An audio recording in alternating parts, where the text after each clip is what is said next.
Good morning, Senator McCain. Good morning, Bill. How are you? Fine, sir. Thanks, and welcome back. You're in San Antonio?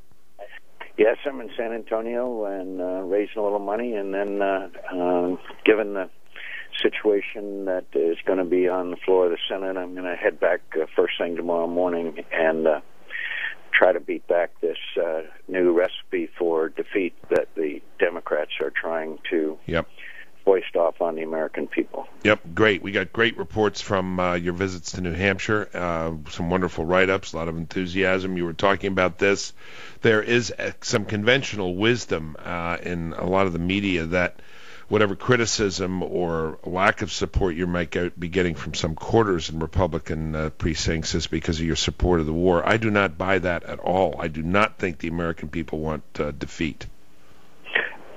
I'm convinced that they don't, and more importantly, if they don't understand what the Democrats are trying to do, which is set a date for withdrawal when we are beginning to succeed in Iraq, will be an unmitigated disaster of incredible proportions. We will see chaos and genocide in the region, and we will be back, and they will follow us home. I don't know, Bill, of a more important time, and I've never seen such disregard for national security that's being displayed. Lindsey Graham said the other day that there was something like 23 different resolutions now we've seen from the Democrats. I don't think this is a terrible time, and it's time to stand up. It's time to stand up and tell the American people what's at stake, and we can beat this back, and we will win. Did we miscalculate in November? We talked a lot. We talked with you. We talked to a lot of people after the elections. Would the Democrats actually try to cut off the funding? Would they actually try to pull the troops out? And many people said they won't pull the trigger. It seems to me all the action there is on the left, sir. That's where all the energy is. And, I mean, they're just one click away from defunding, aren't they? I think they're close, but I also believe that the American people, when you can show them a path to success, and we are on it, by the way, with General Petraeus. Right. And this new strategy, we are on it. We are all achieving some success. And there's two types of intellectual dishonesty that's being practiced here by the Democrats. One is if you really think that we're wasting American lives and you think that we shouldn't stay there, then vote to cut off the funding. Right. Then just cut off the funding. That's right. Congress has that constitutional authority. But no, they don't want to have that responsibility, because then they're responsible for the war. Second thing is that's so disturbing about this. Suppose we do pull out, what then? Have you seen anybody who wants us to pull out giving us any idea of what's supposed to happen next? Right. Well, that's because it's chaos, my friend.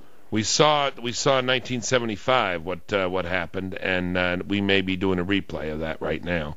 Well, but the only difference is, remember, the Vietnamese didn't want to follow us home. These guys want to follow us home. Look at colleague Sheikh Mohammed's statements in his confession down in Guantanamo. Look at Zarqawi. Look at Bin Laden. Look what these people say. It's not Iraq they're after, my friend. It's us. And this is a seminal moment.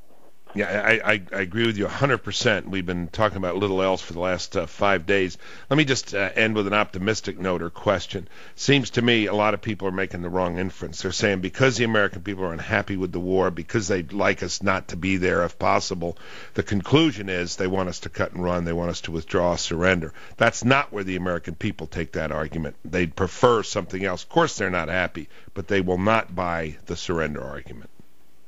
They are frustrated, and they're sad, and they should be, and the war was mismanaged. But the fact is, we've got a great general. We've got a new strategy. That strategy is succeeding, and can't we at least give it a chance to succeed? I mean, this is just, I tell you, we've got to make it clear. And by the way, I've been in New Hampshire. I've been in Iowa. You explain to the people just like you and I are talking now. They nod their heads. They get it. And finally, Bill, I would much rather lose a campaign than lose a war, so I'm not worried about how this affects my ambitions. We admire that, sir, very much. We got 30 seconds. Give us one single thing Petraeus is doing as a military expert that you find so encouraging. Anbar province, the Sheikh.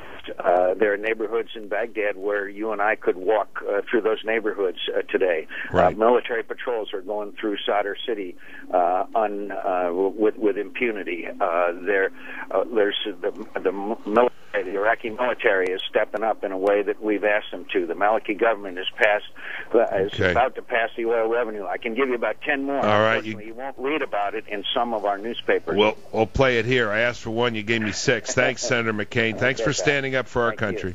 Thank you, sir.